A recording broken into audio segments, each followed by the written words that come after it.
Before we start, have you got a concealed weapon on you? I do. What do you got? I have a 10mm Glock 20 on me. And is that with you everywhere you go? Just about. Why do you carry a gun with you all the time? Because we have the ability to, and I made a choice to carry one. It's no different than owning cars, expensive watches, and so on and so forth. Guns, you know, Australia, let me tell you, America is not going to give up its guns. I know it seems strange, but there is a price to be paid for freedom.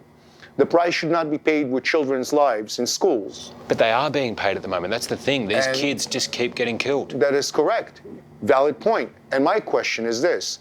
If kids are getting killed, and if everybody is interested in solving the problem, let's assume we isolate the problem. We say no more school shootings. Do you know what we can do? We can do a lot. So if we want to be specific and we want to talk about the tragedy, the school shooting that occurred lately, I will tell you this.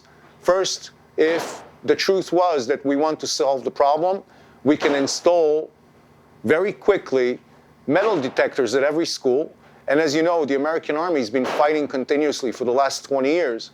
We have a lot of very well-trained veterans in this country looking for jobs. What about just having less guns? You know, it's an on-off switch. It's either on or off. So the last time we tried to control something in this country was prohibition. America set up prohibition, and you know what grew out of prohibition? Very well organized crime. So when you go to an extreme like that and you say it's banned or it's reduced, the only people that are affected by those are law-abiding citizens. But what you are creating is a black market. You're creating an alternative opportunity. But are they law-abiding if there's 11,000 murders each year? Well, there are a lot of murders in this country, okay?